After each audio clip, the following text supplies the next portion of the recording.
आमचं love marriage 13 वर्ष होऊन गेले आणि त्याहूनही आमचं इंटरकास्ट लव्ह मॅरेज आहे. तर हे सगळं सक्सेसफुल कसं झालं आणि काय झालं, तर मी आजचा हा सेकंड पार्ट आहे. फर्स्ट पार्ट तुम्ही नक्की बघा, म्हणजे तुम्हाला अंदाज येईल की मी सचिन बरोबर कशी भेटले. तर कालच्या पार्टमध्ये तुम्हाला कळालं असेल की सचिन 4 दिवसानंतर त्याच्या बहिणीच्या लग्नाहून आला होता आणि आज त्याचा पहिला दिवस होता हॉटेलमधला. तर आज आमच्या दोघांचा एकत्र काम करायचा दिवस होता. म्हणजे आमच्या दोघांचा म्हणण्यापेक्षा त्याच्या अंडर मी काम करत होते. तर मी त्याला फक्त गुड मॉर्निंग सर म्हणून बाजूला झाले आणि माझ्या डेस्कवर होते. माझ्यासोबत माझी एक फ्रेंड होती अमृता कुलकर्णी. ती तिकडची कोल्हापूर भागातलीच आहे, कोकणातली, आणि तिचा ना शेवटचे एक 5-7 दिवसच उरले होते हॉटेलमध्ये. तर काय झालेलं, ती मला सगळं जे काय असतं ना चेकलिस्ट माझ्या, त्या बऱ्याच गोष्टी बेसिक ती मला शिकवत होती. म्हणजे आम्ही एकमेकींचं कोऑर्डिनेशन करून काम करत होतो आणि ती मला सांगत होती की हे सचिन सर आहे आणि सगळ्या हॉटेलमधले म्हणजे सगळ्या डिपार्टमेंटमधले सगळ्यात हंबल आणि सगळ्यात समजून घेणारे हेच सर आहे. बाकीचे पण सगळे सर आहेत, तर ते पण तुला समजून घेतील आणि व्यवस्थित हे करतील. फक्त घाबरायचं नाही, कॉन्फिडेंटली काम करायचं, असं ती मला सांगत होती. आतून तर मला खूप जास्त लेवलला स्ट्रेस येत होता, कारण की एवढं मोठं हॉटेल आणि आता ती अमृता गेल्यानंतर सगळं मलाच करावं लागेल. आणि सकाळी 10:30 ते दुपारी 12:30 पर्यंतचा एवढा टफ टाईम असायचा ना, की ते बुफे टॅग असतात जे आपल्याला लावायचे असतात. बुफे टॅग म्हणजे जे आपण हॉटेलमध्ये जेवायला गेल्यावर बुफे असतो ना जेवणाचा, प्रत्येक डिशचे नाव ना PC-वर जाऊन टाईप करून त्याचे प्रिंटआउट काढून ते व्यवस्थित त्या डिशच्या खाली लावायचं काम हे हॉस्टेसचं असतं. तर मी 2-3 दिवस शिकले अमृतासोबत आणि माझी ना टायपिंग थोडी स्लो होती. तर आता काय झालं की अमृताचा शेवटचा दिवस होता 5-6 दिवसानंतर, ठीक आहे. तोपर्यंत तर मी तिच्या अंडरच काम करत होते, म्हणजे ती जे सांगेल तेच मी करायचे, मी शिकत होते. मग आता फायनली ती गेली आणि आता माझा डायरेक्टली कॉन्टॅक्ट झाला रेस्टॉरंट एक्झिक्युटिव्हसोबत. मग तिथे रोहित म्हणून एक होता, रोहित आपट म्हणून, ते आता नाशिकमध्ये आहे. आणि कोर्टयार्ड बाय मॅरियटला आहे ते सुद्धा नाशिकमध्ये. आम्ही शिवच्या बड्डेला गेलो होतो मागच्या वर्षी. तर तो होता आणि सचिन होता त्या दिवशी शिफ्टवरती. आणि मला चांगल्या प्रकारे आठवतं आहे की माझी मैत्रीण HR डिपार्टमेंटला आली होती अमृता, आणि ती मला आणि मध्येच IRDमध्ये म्हणजे जिथे बॅक ऑफिसचं काम असतं ना, जिथे हॉस्टेस काम करत असते बॅक ऑफिसला, तिथे मी होते आणि मी टॅग बनवत होते. आणि ऑलरेडी खूप लेट झाला होता आणि ना लेट झाल्यानंतर काय होतं ना की एक्झिक्युटिव्ह आपल्यावरती टपून असतात. तर सचिनचं लक्ष होतं की मी नाही का टाईमपास करते म्हणजे अमृता आणि मी गप्पा मारत बसलो होतं आणि एका हातात माझ्याकडं डायरी होती आणि इकडे मी, आणि मस्त ती एकदम छान जोरजोरात हसतोय आणि एकदम मस्त. सचिनने 1-2दा लक्ष दिलं आणि पुन्हा मग इग्नोर केलं.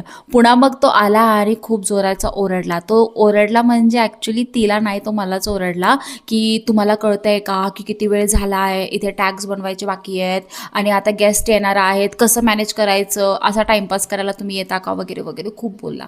ठीक आहे, मे बी त्याला एवढं रागवायचं नसेल, पण मी ॲक्च्युली टाईमपास करत होते तिथे, मला चांगल्या प्रकारे आठवतं. तर कामाबाबतीत मात्र हा खूप स्ट्रिक्ट आहे, हे मला त्या दिवशी कळालं.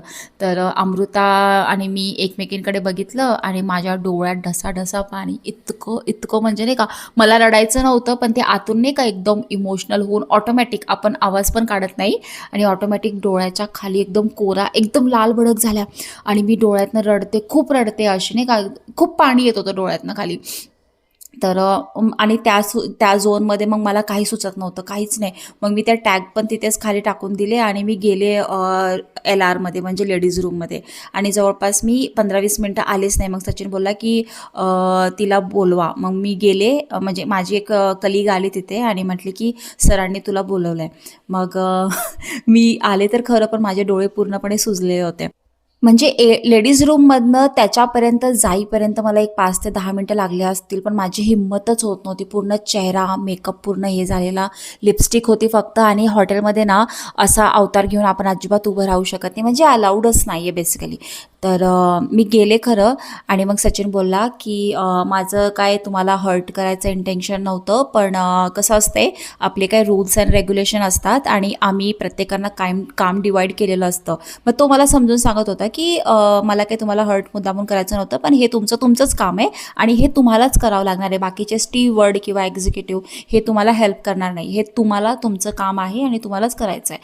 आणि जर येत नसेल तर मी तुम्हाला हेल्प करेल 1-2दा, पण ह्याच्यापेक्षा जास्त मी नाही करू शकत, कारण माझ्याकडे वेगळे कामं असतात. तर त्यांनी मला एकदम व्यवस्थित समजून सांगितलं. मी तिथे काम डाऊन झाले. मग मी लागले माझ्या कामाला. मग मी जेव्हा कामाला लागले तिथे माझ्याकडनं चुका होत होत्या, म्हणजे थोडी थरथर कापत होते मी आणि माझ्याकडनं चूक होत होती जवळपास. तुम्हाला तर माहिती आहे की थोडंसं टेन्शन आलं की नाही का आपण असं पूर्ण कॉन्फिडन्स लो होऊन जातो. मग त्याला ते स्पष्ट दिसलं. मग तो आला. त्यांनी म्हटलं की तुम्ही उठा, मी करतो. म्हणजे तो आऊज घालतो. इवन आत्तासुद्धा प्रत्येक लेडीज स्टाफला तो आऊज घालतो, मग ती किती पण मोठी असू दे किंवा छोटी असू दे. तर मला म्हटलं की तुम्ही उठा, मी करतो, तुम्ही फक्त लक्ष द्या. तर आणि मग सगळ्या मेन्यूचे नावं मी त्याला सांगत होते आणि त्याने तो टाईप करत होता. मी पण त्याला आऊज घालायचे त्यावेळी. तर कामं केले आम्ही कोऑर्डिनेशननी आणि मग तिथून थोडंसं सॉफ्ट कॉर्नर झालं. मग मला थोडंसं नाही का कम्फर्टेबल फील झालं की हां चला ठीक आहे, म्हणजे सचिन सर असे काही रागात नसतात, पण त्यांचं काम आपण एकदम परफेक्ट केलंच पाहिजे. तर त्यांचं म्हणजे बेसिकली आपलं जे काम असतं रेस्टॉरंट बाबतीत ते आपण केलंच पाहिजे. मग मी थोडीशी कॉन्फिडंट झाले आणि सॉरी सर म्हटले, आय टेक केअर ऑफ दिस आणि नेक्स्ट टाईम असं होणार नाही वगैरे वगैरे. मी त्याला सॉरी बोलून कामाला लागले. मग तो दिवस छान गेला. मग त्याचा दुसरा दिवस पण म्हणजे असेच प्रत्येक दिवशी थोडंफार चुका व्हायच्या आणि पण तो समजून घ्यायचा. मग तिथून पुढं मग तिथून पुढे आमची थोडीशी बनायला लागली. माझं काम झालं की तो मला म्हणायचा जा आराम कर थोडंसं, म्हणजे ना म्हणजे जा तुम्ही थोडंसं आराम करा वगैरे. पण असं नाही कामामध्ये नाही, पण इतर वेळी थोडंसं त्यांनी माझ्याबद्दल सॉफ्ट कॉर्नरच दाखवलं होतं. मग ते मला कळायला लागलं सॉफ्ट कॉर्नर होतं आहे वगैरे वगैरे. पण मग हॉटेलमध्ये असताना तर कधी असं नाही झालं की आम्ही कधी बोललो किंवा त्यांनी कधी बघितलं, असं कधीच काही झालं नव्हतं. मग बरेच दिवस गेले बरं का, बरेच दिवस गेले. मी छान काम चालू होतं. सुट्टी तो मला व्यवस्थित देत होता प्रॉपर. वीकली ऑफ वगैरे सगळ्या गोष्टी छान होत्या. एकमेकांचा नंबर तर असतोच, म्हणजे आपल्या स्टाफचा नंबर आपल्याकडे असतोच ना. तर कधीच त्यांनी मला कॉन्टॅक्ट केला नाही किंवा मीही त्याला कॉन्टॅक्ट केला नाही, पण कामावर त्यांनी मला कायम असं कम्फर्टेबलच फील करवलं. कधी म्हणजे हर्ट करणार नाही. जर माझ्याकडनं काही चूक झाली तर व्यवस्थित समजून सांगणार किंवा मी पण काही झालं तर त्याला विचारणार. असं खूप छान चालू होतं आमचं एकंदरीत. मग एक मोमेंट असा आला की एका व्यक्तीमुळं मला ते हॉटेल सोडावं लागलं. म्हणजे मी आहे एक XYZ व्यक्ती, मे बी त्यांनी हा व्हिडिओ बघितला तर त्याला कळेलच. पण ही गोष्ट पूर्ण डिपार्टमेंटला माहिती होती की ती व्यक्ती माझ्या मागे लागली होती आणि मला भयानक लेवलला त्रास देत होती.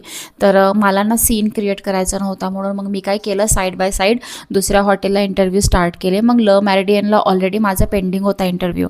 मग मी तिथे इंटरव्ह्यूला गेले आणि फायनली तिथे माझा इंटरव्ह्यू क्रॅक झाला आणि मी तिथे जॉईन केलं. मग मला माझ्या फूड अँड बेवरेज मॅनेजरचा खूपदा कॉल आला की Namrata you suppose to join here, don't worry, will take care of this will not happen again, will ask him to let him go वगैरे वगैरे. त्याला आपण सांगूया की तू जा म्हणून इथून, असं तसं. पण मला माझ्यामुळं एखाद्या दुसऱ्या व्यक्तीला त्रास होईल असं करायचं नव्हतं किंवा दुसऱ्यांची नोकरी जावी असं करायचं नव्हतं. तर मी सरांची माफी मागितली. मी म्हटलं I am so sorry sir, but I could not continue here आणि मी छान ठिकाणी जॉईन केलं आहे आणि थँक्यू फॉर एव्हरीथिंग. आणि मग तिथून पुढं सचिनचा आणि माझा कॉन्टॅक्ट पूर्णपणे तुटलेला होता. म्हणजे ज्या दिवशी मी मॅरिएट हॉटेल सोडलं त्या दिवशी मी प्रत्येकांचे नंबर डिलीट मारले होते. काही संबंधच नाही ना, उगाच कशाला नंबर ठेवायचे. आणि काय त्यावेळेस व्हॉट्सॲप वगैरे असं काही नव्हताच. माझ्याकडे साधा फोन होता ज्याच्यामध्ये WeChat म्हणून असते बघा, सॅमसंगचा जुना फोन असतो ना त्याच्यामध्ये WeChat म्हणून एक ऑप्शन होता, तेवढंच एक होतं. आणि त्याच्या मी कधी चॅट वगैरे काही संबंधच नाही. फेसबुक अकाउंटसुद्धा माझं नव्हतं त्यावेळी. तर मी सगळं सोडलं आणि मग ना मी ज्यावेळेस हॉटेल जॉईन केलं तर राखी पौर्णिमेचे दिवस होते. मी ल मॅरिडियन हॉटेलला होते जे स्टेशनजवळ आहे, जे आता ग्रँड शेरटन झालं आहे. मग तिथे जॉईन केल्यानंतर मी सुट्ट्यांमध्ये मम्मीकडे गेले आणि मला ना दररोज सकाळी एक मेसेज यायचा, फॉरवर्डेड मेसेज गुड मॉर्निंगचा, आणि खूप सुंदर सुंदर त्याच्यावर असं लिहिलेलं असायचं. मी रोज बघायचे आणि मी म्हणायचे हे कोण आहे, कोण मला पाठवतं आहे. मग एक दिवस मी मम्मीकडे निवांत होते तर राखीचा मला कम्प्लिटली आठवते, त्या दिवशी राखी होती. मी राखी घेण्यासाठी माझ्या भावाला बाहेर आले होते. मग मी त्या नंबरवर कॉल केला. मी म्हटलं हूज दिस? तर तो म्हटला की सचिन. मी म्हटलं हूज सचिन? मग म्हणतोय की Sachin Pawar from Courtyard by Marriott Pune Hinjewadi. मग मी म्हटलं oh my god sir, so sorry sir, so sorry, मी तुमचा नंबर डिलीट मारला, माझ्याकडे तुमचा नंबर नव्हता. म्हणजे बेसिकली मी जॉब सोडल्यापासून कुणाच्याच कॉन्टॅक्टमध्ये नाही आहे, पण मी आता खूप छान ठिकाणी आहे आणि असं तसं ल मॅरिडियनला आहे, तुम्ही कसे आहेत, बेसिक कन्व्हर्सेशन झालं. ठीक आहे. मग तो बोलला की मी पण छान आहे असं तसं. मी म्हटलं सो सॉरी सर, मी तुमचे मेसेजेस इग्नोर केले, पण तुमचा नंबर सेव्ह नव्हता, मी आता सेव्ह करून घेते. बस त्या दिवशीपासून त्याचे आणि माझे गुड मॉर्निंगवाले मेसेजेस स्टार्ट झाले.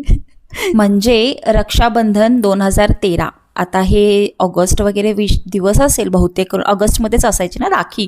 तर ऑगस्टमध्ये आम्ही ज्यावेळेस गुड मॉर्निंग आणि गुड नाईटवाले मेसेजेस एकमेकाला शेअर करायला लागलो, आणि मी नॉर्मल फक्त, त्याचे खूप छान असायचे मेसेजेस असे एकदम मोटिवेशनलवाले, बट मी फक्त good night sir, good morning sir वगैरे असंच. त्याचा मेसेज आल्यानंतर मग सडनली आपला सिनियर व्यक्ती आपल्याला मेसेज करतोय, तर कुठेतरी आपल्याला पण भारी वाटतं ना त्याचे मेसेज आले की. तर मग ती मला सवय लागली, आणि हा सवयीचा भाग एकदम अटॅचमेंटमध्ये जो बदलला, तर त्याच्यानंतर सुद्धा मी खूप हर्ट झाले. तर ते तुम्हाला उद्याच्या पार्टमध्ये कळेल.